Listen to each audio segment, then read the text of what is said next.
Security escorted me out of my own building, the business I started in my basement 30 years ago while pregnant with my son.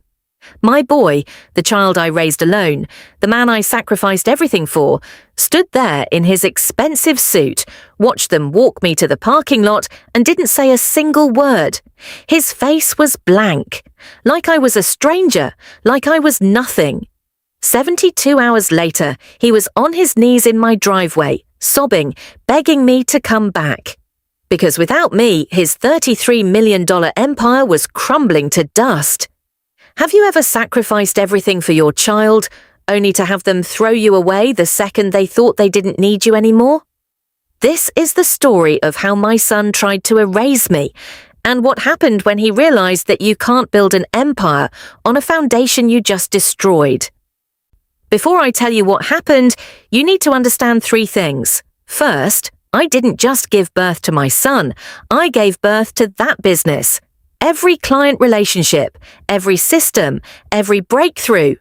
I built it while everyone told me a single mother with no degree couldn't possibly succeed. Second, the day he threw me out, he made sure I had no legal ground to stand on. He'd been planning it for months, maybe longer. The betrayal wasn't impulsive, it was calculated. Third, when everything collapsed 3 days later, I was the only person on earth who could save him. So the real question isn't why my own son betrayed me. It's what I chose to do when he realized he'd made the worst mistake of his life. And I promise you, this ending will break your heart and put it back together again. My name is Katherine Henderson. I'm 63 years old, and I raised my son Marcus completely alone. His father left when I was 7 months pregnant. I remember that day like it was yesterday. I came home from a doctor's appointment. They'd just told me I was having a boy, and I was so excited to tell him. I walked through the door holding the ultrasound photo, calling his name. The apartment was silent. Half the closet was empty. His dresser drawers hung open. His toothbrush was gone from the bathroom. There was a note on the kitchen table, 4 sentences. I can't do this. I'm not ready to be a father. Don't try to find me. I'm sorry. That was it. 26 years of my life with that man, and he summed up his exit in 4 sentences. I sat on the floor of that empty apartment, 7 months pregnant, and cried until I couldn't breathe. My parents had passed away years before, my mother from a stroke, my father from a heart attack 6 months later. I had no siblings, no cousins, no aunts or uncles. It was just me, and this baby growing inside me who would depend on me for everything. I gave birth to Marcus on a freezing January morning in a county hospital. I had $347 in my checking account. The hospital social worker asked if I had family to help. I lied and said yes. The first year of Marcus's life is a blur of exhaustion and fear. I worked 3 jobs: waitressing at a diner during breakfast and lunch shifts, data entry at a medical billing company from 7 p.m. to midnight, weekend shifts cleaning office buildings. I slept maybe 4 hours a night. My neighbour, Mrs. Chen, an elderly woman who lived alone, watched Marcus during my evening shift. I paid her what I could, but mostly she did it out of kindness. I wore the same rotation of 5 outfits for 2 years. I ate whatever was cheapest: ramen, canned soup, day-old bread from the bakery discount rack. But Marcus, he never went without. Formula, diapers, baby food, doctor visits. I made sure of it. But I had a skill that nobody knew about. When I was 16, I taught myself how to fix computers. This was back in the early 80s, when personal computers were just becoming a thing. I'd spend hours at the public library, reading every book I could find about hardware, software, programming. I didn't have money for college, so I taught myself. By the time I was 20, I could rebuild a computer from scratch. By 25, I was better than most certified technicians. So when Marcus turned 2, I took the biggest risk of my life. I started a small computer repair service out of my basement, Henderson Tech Solutions. I printed flyers at the library and left them at local businesses. I charged half of what the big companies charged. I worked nights and weekends after Marcus went to sleep. My first client was a small accounting firm that needed their network fixed. I charged them $200. It took me 6 hours, but I did it. They referred me to 3 other businesses. Within 6 months, I was making more from my little basement operation than I was from all 3 of my other jobs combined. So I quit the diner, quit the medical billing, quit the cleaning service, and I went all in. Marcus grew up in that basement. His playpen sat next to my workbench. While other kids watched cartoons, he watched me rebuild motherboards, replace hard drives, troubleshoot networks. He learned to count by handing me screws. He learned colours by organising cables. By the time he was 5, he could identify every component inside a computer tower. By 10, he could diagnose most hardware problems just by listening to the sounds the machine made. By 15, he was writing code. I was so proud of him, I could barely stand it. I put every single dollar I made back into 2 things, the business and Marcus. When he wanted to take coding classes, I found a way to pay for them. When he needed a better laptop, I bought it, even if it meant I went another year wearing the same winter coat with the broken zipper. I drove a car that broke down at least once a month. I lived on leftovers and cheap coffee. I hadn't bought myself new clothes in years. But my son, he had everything he needed to succeed. When Marcus graduated high school, he got accepted to a state university with a partial scholarship for computer science. I was so happy I cried in the parking lot after the acceptance letter came, but a partial scholarship wasn't enough. We still needed money for housing, books, fees, food. I took out loans, picked up extra contracts, worked 16-hour days, and I paid for every single semester. Marcus graduated with a computer science degree and 0 debt. I had $60,000 in loans. But I didn't care, because my son had a future. When he graduated, he came home and told me he wanted to work with me, expand Henderson Tech, take it to the next level. I was thrilled. By this point, the business was doing well. We'd grown from my basement operation to a small office with 8 employees. We were bringing in about $5 million a year, working with corporate clients, small businesses, even a few government contracts. Marcus and I became a team, a real team. He understood technology in ways I never could. The new stuff, cloud infrastructure, AI integration, automation. I understood relationships, client management, systems architecture, the foundation. Together, we were unstoppable. We finished each other's sentences in meetings. When I didn't know how to solve a technical problem, he did. When he didn't know how to navigate a difficult client relationship, I did. People in the industry started calling us the mother-son dream team. I loved it. I loved working with my son. I loved watching him grow into a confident, brilliant man. When Marcus turned 28, he came to me with an idea. We were sitting in my office late one night, going over quarterly reports, and he looked up at me and said, "Mum, I want to get my MBA." I put down my pen. Why? Because I want to take this company to the next level. I want to understand business strategy, finance, scaling. I want us to compete with the biggest firms in the country. Then you should do it. It's expensive, Mum, really expensive. How much? He hesitated.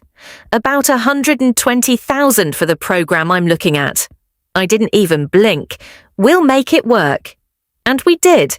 I took out another loan, cut my own salary, worked longer hours to make up for the income we'd lose while Marcus was in school part-time. He got his MBA from a top program, graduated with honours. And when he came back, he had big ideas. He wanted to shift our focus, move into subscription-based cloud services, develop proprietary AI tools, target Fortune 500 companies instead of mid-sized businesses. I'll be honest, some of it was over my head, but I trusted him. So we pivoted, And he was right. Within 3 years, Henderson Tech went from $5 million in annual revenue to $33 million. We had over 200 employees. We had clients all over the country. We were being featured in industry publications. Marcus was the face of the company now. He did the conference talks, the interviews, the networking events. And I was fine with that. Proud, even. He was my son. Watching him succeed felt like my own success. But looking back now, I can see when things started to change. It was subtle at first. Marcus started hiring people I'd never met, executives with fancy titles, consultants who charged outrageous fees, a CFO named Derek who wore suits that cost more than my monthly mortgage and spoke in corporate jargon that made my head spin. In meetings, Marcus started cutting me off. "Mum, let the experts handle this." "That's old school thinking, Mum. Maybe you should sit this one out." At first, I told myself it was growing pains. He was stepping into leadership. I needed to let him lead. But then he did something I'll never forget. It was about 6 months before he threw me out.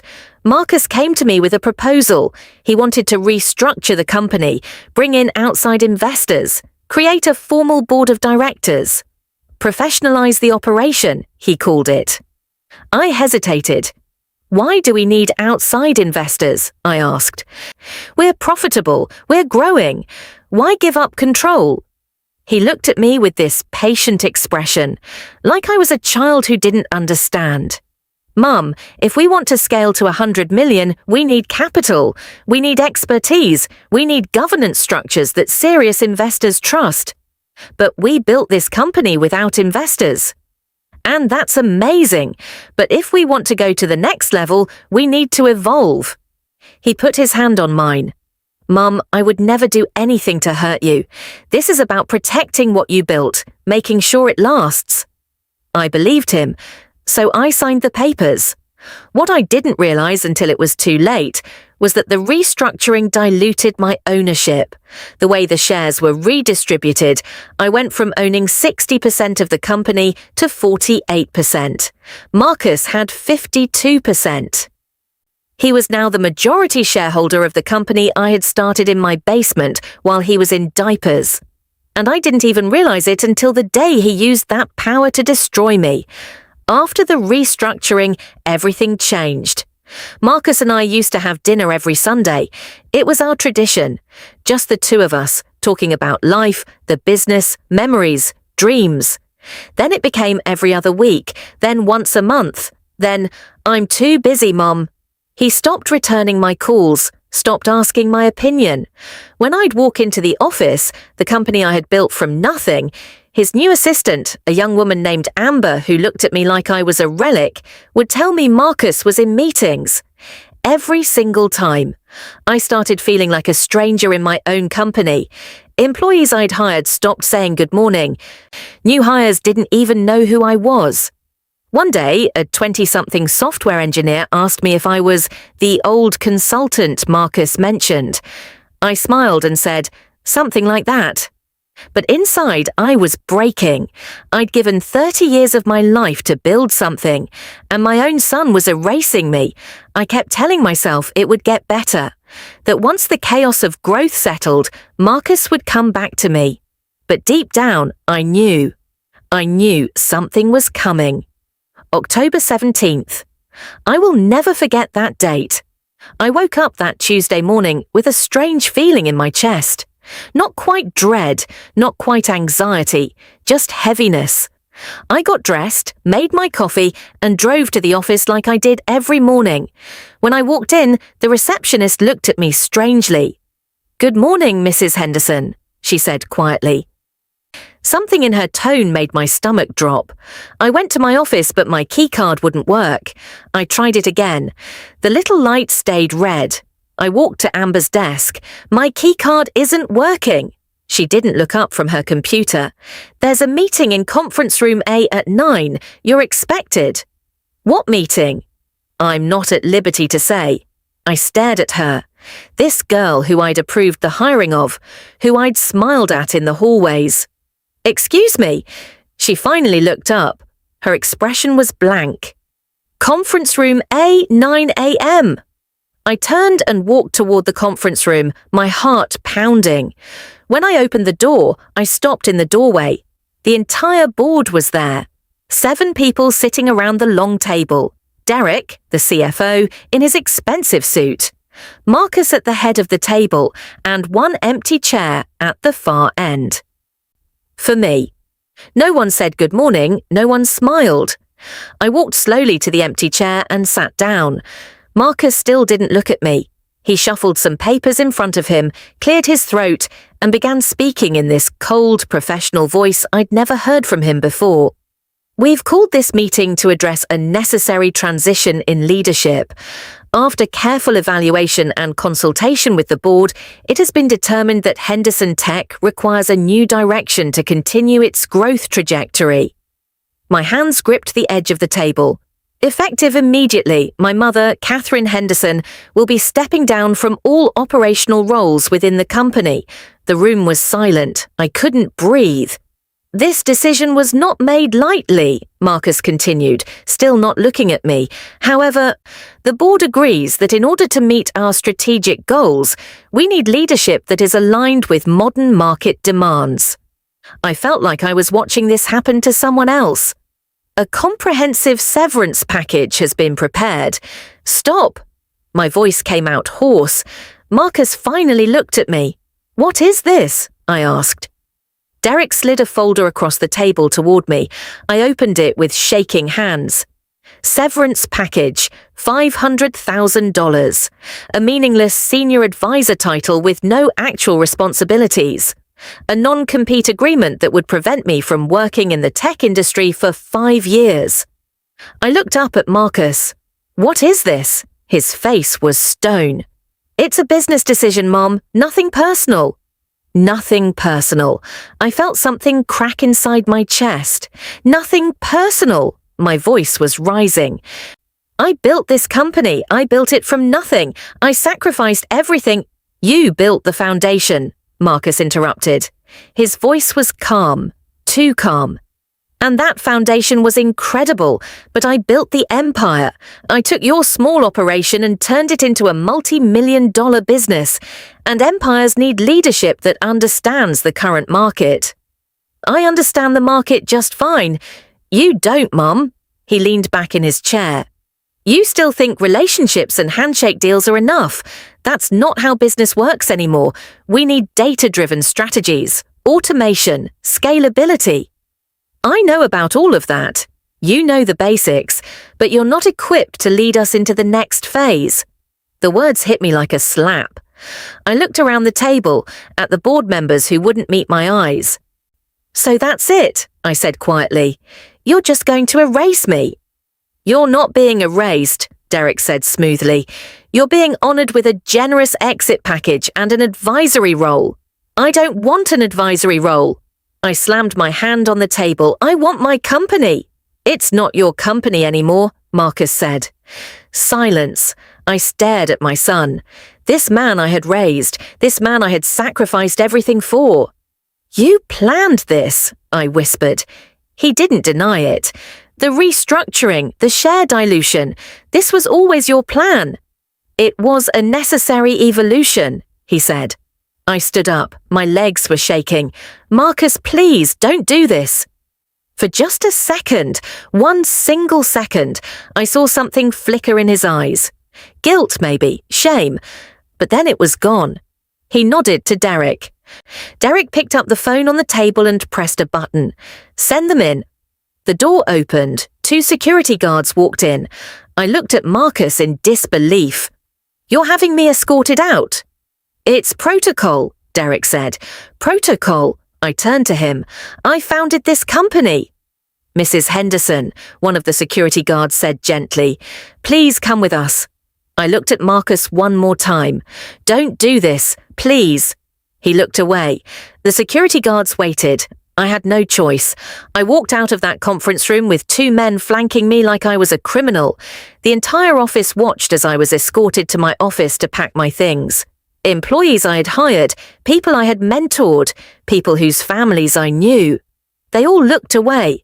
I packed my personal items into a cardboard box with shaking hands, photos of Marcus as a child.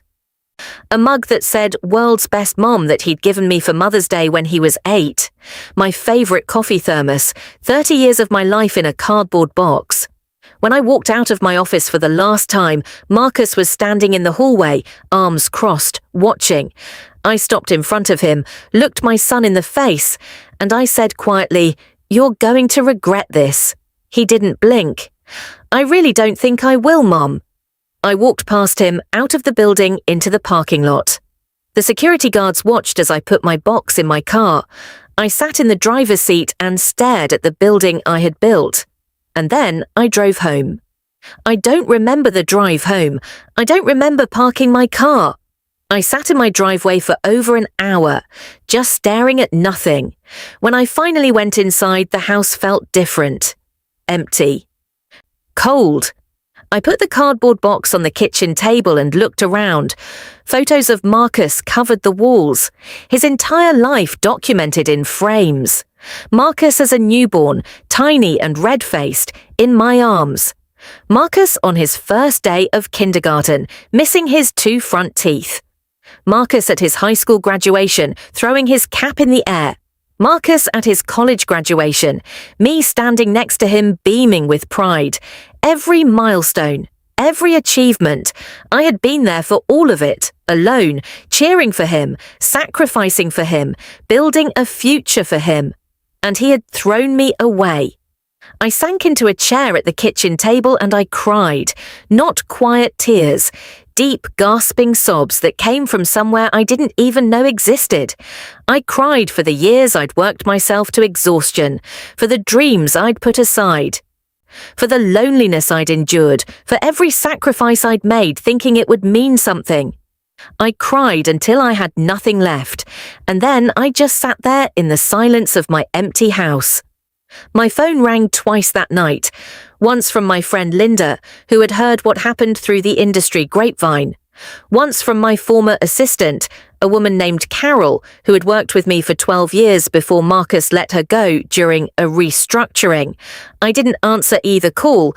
I didn't want to talk. I didn't want sympathy. I just wanted to understand how my own son could do this to me. The next morning, Linda showed up at my house. She didn't wait for me to invite her in. She walked right past me into my kitchen and started making coffee. "You need to fight this," she said. I sat at the table. "There's nothing to fight. He has majority control. So you hire a lawyer, you challenge the restructuring, you go public." "No." Linda stopped mid-pour. "Katherine, you can't just let him get away with this." "I'm not letting him get away with anything." She sat down across from me. "Then what are you doing?" I looked at her. "I'm waiting." "For what?" "For the truth to show itself." Linda didn't understand, but I did. I knew something no one else seemed to remember. That business wasn't just built on technology and contracts. It was built on relationships, with clients who had trusted me for years, with vendors who respected me, with systems that only I fully understood. Marcus could push me out, but he couldn't replace what I'd built in 30 years. Not in 3 days, not in 3 months, maybe not ever. So I waited.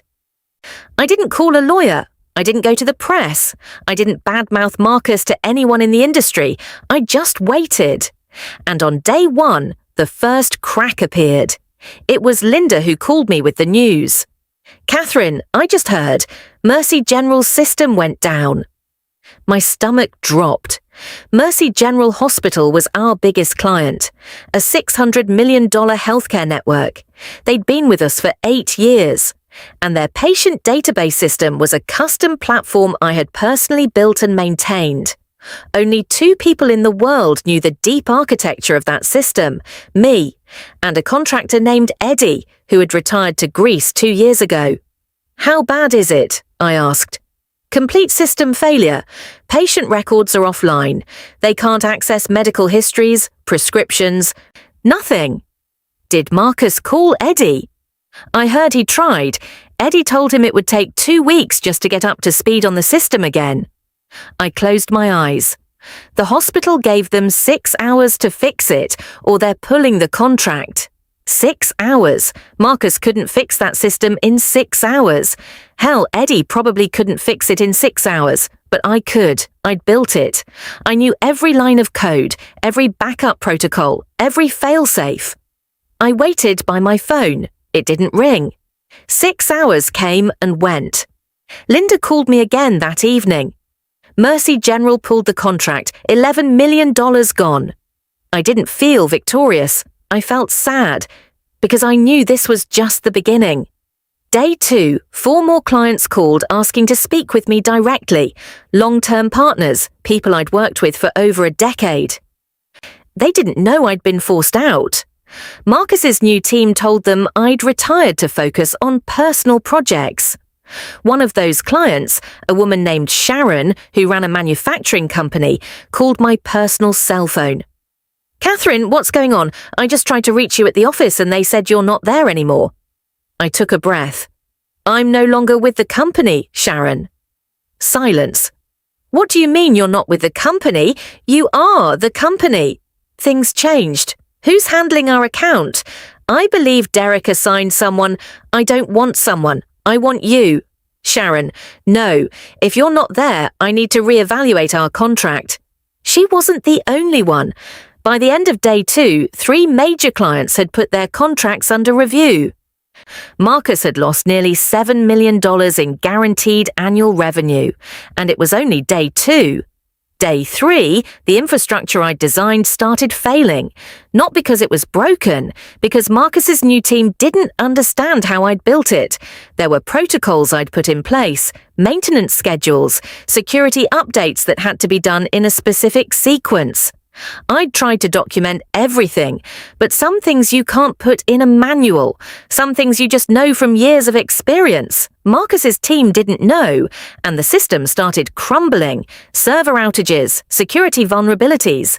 And then, the nightmare, a data breach. Client information was exposed. Not a lot, but enough. Enough to trigger every alarm we had. Enough to require legal notifications. Enough to start federal investigations. I heard all of this through Carol, my former assistant, who was still in touch with people at the company. She called me on the evening of day 3. "Katherine, it's chaos here. Marcus is having meltdowns in his office. Derek resigned this morning, just walked out. The board is meeting tomorrow to discuss removing Marcus from his position." I closed my eyes. My son. My brilliant, stupid, prideful son. "The whole thing is falling apart," Carol said quietly, "and everyone knows it's because you're gone." We hung up. I sat in my living room in the dark. Part of me felt vindicated, but most of me just felt heartbroken, because this was never what I wanted. I never wanted to watch my son fail. I never wanted the company I'd built to crumble. I never wanted any of this. I wanted my son to love me, to respect me, to see me. That's all I ever wanted. At 11:34 p.m, my phone rang. Unknown number. I almost didn't answer, but something made me pick up. "Hello?" Silence, then a voice I'd know anywhere. "Mom?" Marcus. His voice was shaking, thin and hollow in a way I'd never heard before. "Mom, please, I need to talk to you." I didn't say anything. "Mom, I made a terrible mistake, the worst mistake of my life. Please, can we talk?" My hand tightened around the phone. "Why are you calling me, Marcus?" "Because I need your help." "You threw me out." "I know." "You had security escort me out of my own building." "I know, Mom, I know, and I'm so—" I hung up. My hands were shaking. The phone rang again immediately. I turned it off. 23 minutes later, headlights flooded my living room windows. I looked outside. Marcus's car was in my driveway. He just sat there. Engine running, headlights on, flooding the front of my house like an accusation. I turned off all the lights in the house and went upstairs to my bedroom. I didn't sleep. I lay in bed, staring at the ceiling, listening to his car idling outside in the dark. At some point, the engine turned off. Silence. But I knew he was still there. At 6 a.m, I got up, put on my robe, and went downstairs to get the newspaper from the front porch. When I opened the door, I froze. Marcus was still there, asleep in the driver's seat, his face pressed against the window, his breath fogging the glass. The sound of my door opening woke him. He jerked upright, disoriented, and then saw me. He scrambled out of the car. His expensive suit was wrinkled and creased beyond repair. His hair was a mess. His eyes were red and swollen. He looked like he'd aged 10 years in 3 days. He walked toward my porch and then, right there on my driveway, in the pale early morning light, he dropped to his knees. "Mom, please, I'm begging you. Please come back. I'll do anything, anything." I stood on my porch in my bathrobe, looking down at my son kneeling on the concrete. I thought about everything in that moment, the years of sacrifice, the sleepless nights, the loans I'd taken out for him, the dreams I'd delayed for him, the way I'd poured every ounce of myself into making sure he had a better life than I did. And then I thought about that conference room, that cold, empty chair at the far end of the table, the sound of security guards' footsteps behind me. "Get up, Marcus. Not until you hear me out. Get up." He stayed on his knees. "I'm sorry," he choked out. "I'm so sorry. I was wrong. I was so wrong. Please." I felt tears prick my eyes, but I refused to let them fall. Not here, not in front of him. "Tell me what happened." "Everything's falling apart. Mercy General pulled their contract. 6 other clients are threatening to leave. There was a data breach, and the board is going to vote me out tomorrow, and I don't know what to do. I don't know what to do, Mum." "So you came to me?" "Because you're the only one who can fix it." I let that sit for a long moment. 3 days ago, you told me I wasn't equipped to lead the company." He flinched like I'd struck him. "You told me I was old school, that I didn't understand modern business. I was wrong. You told me it was nothing personal when you had me thrown out like garbage." "Mom, so tell me, Marcus, why should I help you?" He looked up at me, tears streaming freely down his face, and he said the one thing I was not expecting. "Because I was scared." I waited. He took a shaking breath. I was scared that I'd never be good enough, that no matter what I did, I'd always just be Katherine Henderson's son, that I'd spend my whole life in your shadow. The words landed somewhere deep in my chest. "Everyone in the industry knows you, Mum. Katherine Henderson, the woman who built a tech empire from her basement with no degree, no help, no safety net. You're a legend, everyone says it." He wiped his face with the sleeve of his expensive, wrinkled jacket. "And I'm just your son. Every meeting I walked into, people would say, 'Oh, you're Katherine's boy.' Every deal I closed, they'd say, 'Your mother taught you well.' Every award the company won, your name came up first." His voice cracked. "I was 35 years old and I was still just your son, and it was eating me alive." He looked up at me through tears. "So I thought if I could push you out, if I could prove I didn't need you, maybe people would finally see me, just me, Marcus Henderson." I felt something shift inside me. Not forgiveness, not yet, but understanding. "But I was wrong," he continued. "So wrong, because without you, I'm nothing. The company is nothing. And I destroyed the most important relationship in my life because I was too proud and too stupid and too scared to just look at you and say, 'I need you, Mom. I need you here. I need us.'" The silence stretched between us. Just the sound of birds beginning to sing as the sun crept up over the rooftops. I sat down on the porch step. I didn't invite him to sit next to me. "Did you ever love me?" I asked quietly. "Or was I just useful to you until I wasn't?" The question came out smaller than I meant it to, but it was the question I'd been asking myself for 3 sleepless nights. "Mum," his voice broke completely open, "I love you more than anyone in this world. You are my hero. You are the strongest, most incredible person I have ever known. Watching you fight for us, for me, my entire life, you shaped who I am. Everything good about me comes from you." He pressed his hand over his heart. And I hate myself for what I did to you. I hate myself every single minute of every single day since that morning. I looked at my son, this man who had come from me, who I had carried and fed and clothed and educated and loved with every fibre of my being, who had looked at me in a conference room and told me it was nothing personal.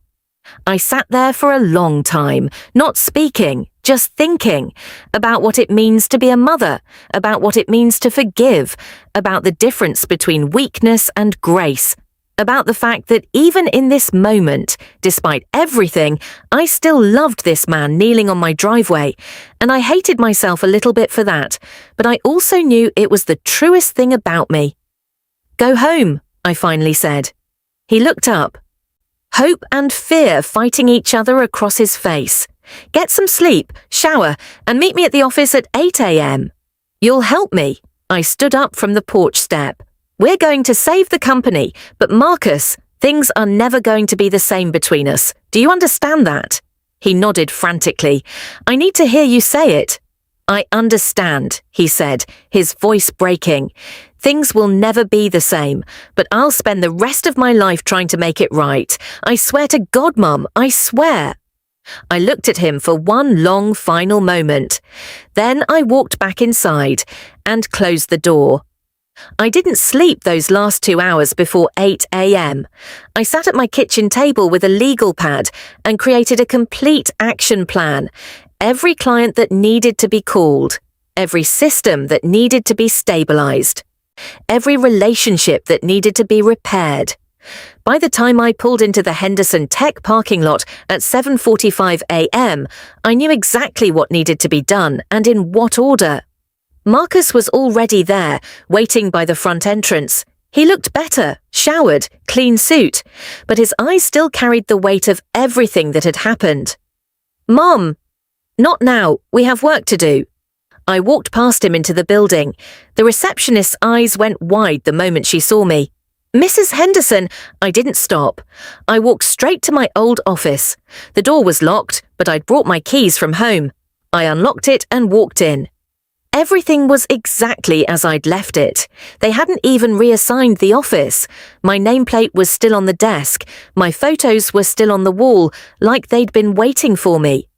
I sat down, opened my laptop and got to work. Marcus stood in the doorway. "What do you need me to do?" "I need you to call an emergency board meeting for 10 a.m. "Okay." "I need a complete list of every client we've lost or are at risk of losing in the last 72 hours. "I'll have it in 20 minutes. "And Marcus," he stopped, "I need every single employee in this building to know that I am back, not as an advisor, not as a consultant, as co-CEO. He nodded. "I'll handle it. Go." He left. I picked up my phone and made the first call. "Mercy General Hospital, IT Department. This is Katherine Henderson. I need to speak with David Chen immediately." David was the CTO. I'd worked with him for 8 years. I'd been at his daughter's wedding. "Katherine," his voice was full of surprise. "I thought you weren't with Henderson Tech anymore. I'm back, and I'm going to fix your system, today." "Katherine, we already signed with another vendor. They can't do what I can do, David, and you know that." A pause. "Give me 4 hours." "Katherine? David, in 8 years have I ever let you down?" Silence. "No," he finally said. "No, you haven't." "Then give me 4 hours. If I can't fix it, you don't owe me anything. Not even a conversation." Another long pause. 4 hours, that's it. That's all I need." I hung up and immediately called Eddie in Greece. It was afternoon there. He answered on the 3rd ring, his voice full of the easy warmth of retirement. "Katherine, is that really you calling?" "Eddie, I need you to walk me through the Mercy General backend, remote access. Right now." "I heard you left the company. I'm back. Can you help me or not?" "Of course I can help you. Of course. Give me 5 minutes to get to my computer." 3 hours and 47 minutes later, Mercy General's patient database was back online. Every record, every medical history, every prescription, fully restored. David Chen called me personally. How did you do that? Our new vendor said it would take 2 weeks minimum. Because I built it, David. I know every line of code, every protocol, every backup. His voice was full of something close to awe. We want you back, whatever it takes, Katherine. Name your price. I'll have someone from our team reach out to you this afternoon to discuss contract terms. I hung up and checked the time. 9:54 a.m. 6 minutes until the board meeting.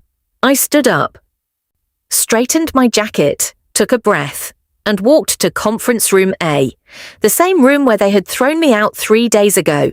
I opened the door. The entire board was assembled. Marcus sat at what had been his seat at the head of the table. But somehow, today, he looked smaller. Every head turned when I walked in. I walked to the front of the room and stood at the head of the table next to Marcus. One board member, a man named Paul, who had replaced Derek as interim CFO, cleared his throat. Mrs. Henderson, with all due respect, you're no longer... I just saved the Mercy General contract, I said simply. $11 million in annual revenue that this company lost 3 days ago? It's back. Complete silence. I've also been in contact with 4 other clients who are preparing to terminate their contracts. They're staying. I looked around the table slowly, meeting every set of eyes. This company is failing without me, and every single person in this room knows it. Janet, one of the original board members, leaned forward. What are you proposing, Katherine? I'm proposing that I return as co-CEO, equal authority with Marcus, equal decision-making power on all matters exceeding $50,000. That's highly unusual for a company at our stage. So is having the company collapse 48 hours after its founder is thrown out. Unusual seems to be the theme this week. A few board members shifted uncomfortably. I continued. Marcus will issue a formal public apology to the staff and to any clients who were told false information about my departure. We will restructure our governance documents so that no single individual can unilaterally remove another founding member from a leadership role. And we will begin the process of rebuilding what has been damaged this week, starting today. And if the board doesn't agree, Paul asked, I looked at him steadily. Then you'll have my resignation and Marcus's resignation simultaneously. And you'll explain to your investors why the company lost its 2 most critical leaders in the span of 1 week. You'll manage the Mercy General situation, the data breach, the client departures, and the federal inquiry on your own, with no one who actually understands how any of the systems in this company work. I smiled pleasantly. Your choice.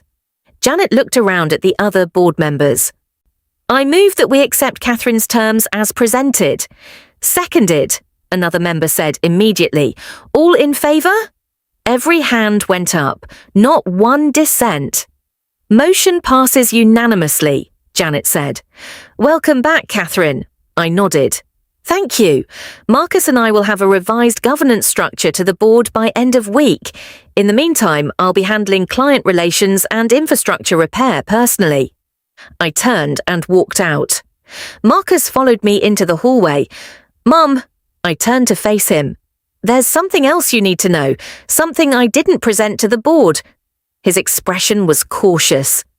While I was reviewing our documents last night, I worked with an attorney friend to draft an additional clause for the new operating agreement. What kind of clause? A poison pill provision. If anyone attempts to remove me from my role again, for any reason through any mechanism, controlling interest in the company automatically transfers to a trust managed by our 3 largest clients. He stared at me.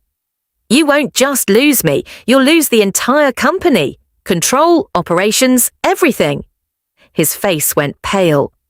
Mom, I know you would never, now. I looked at him directly. I'm not doing this to punish you, Marcus. I'm doing it to protect what took me 30 years to build. And I'm doing it because the best thing I can do for you, as your mother and as your business partner, is to make sure you never have the opportunity to make this mistake again. He was quiet for a long moment. Then he nodded. I understand. Good, now go apologize to the staff personally, one by one if you have to. Yes, Mum. He started to walk away. Marcus! He turned back. I looked at my son, this complicated, brilliant, flawed, frightened man who had come from my body and broken my heart. You are better than what you did, I said quietly.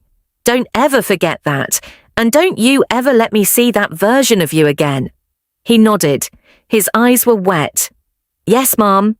He walked away, and I went back to work. It's been 2 years since that morning. Marcus and I run Henderson Tech together now, as equals. Not always as friends, not always as the mother and son we used to be, but as equals. The company just crossed $50 million in annual revenue. We've won industry awards.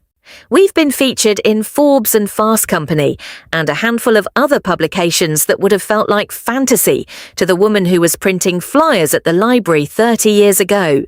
Every article mentions both of our names, Katherine and Marcus Henderson, mother and son, co-CEOs.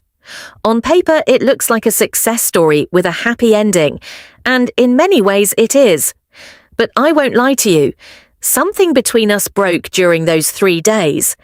And I don't know that it will ever be fully repaired. We work well together, we're professional, we're even warm sometimes, in the way that people are warm when they're being careful with each other. But we are not what we were. The easy closeness is gone, the shorthand, the Sunday dinners, the way we used to finish each other's sentences. There's a distance now that lives between us permanently, like a piece of furniture that neither of us mentions, but that we both navigate around every single day. There are moments in meetings when I look at him, and I still see the blankness on his face when security was walking me out. And there are moments when I catch him looking at me with an expression I can only describe as grief. We've both been in therapy, separately and a few times together. It helps, I think, but therapy can't give you back what was taken. It can only help you figure out how to live with the shape of what's missing. A few months ago, Marcus came to my office and closed the door behind him. He sat down across from me, the way he used to when he was a teenager, and needed to tell me something hard. Mum, I need you to know something. I put down my pen and gave him my full attention. I think about what I did every single day, he said. Every day, I wake up and it's the first thing I think about, what I took from you, what I tried to take from you. I waited, and I know that sorry doesn't fix it. I know that, but I want you to know that I am going to spend the rest of my life being the person you raised me to be, the person I should have been all along. I looked at my son for a long time. Do you forgive me? He asked. His voice was very quiet. The question hung in the air between us. I thought about every sleepless night, every sacrifice, the cardboard box, the security guards, the empty chair at the far end of the conference room table. And I thought about the boy who used to fall asleep on my workbench, surrounded by computer parts while I worked late into the night to build something that would give us both a future. Yes, I said, I forgive you. He exhaled like he'd been holding his breath for 2 years. Really? Yes. Not because you've fully earned it, but because I deserve peace, and holding on to this would only poison me. He started to cry. I came around the desk and I hugged my son. We stood there together for a long moment, and it felt, for just a breath, like it used to feel. Then we pulled apart, and the distance was still there. Maybe it always will be. I've made my peace with that. If you've stayed with me through this whole story, I want to thank you from the bottom of my heart. I know this was long. I know parts of it were painful to listen to. But I needed to tell all of it, every part of it. Because I believe with everything I have that someone watching this right now needs to hear it. If your child has betrayed you, if they've pushed you aside, diminished you, discarded you after everything you gave them, I need you to hear this clearly. It is not your fault. You did not fail as a mother. You cannot pour so much love into someone that they are guaranteed to love you back correctly. That is not how people work.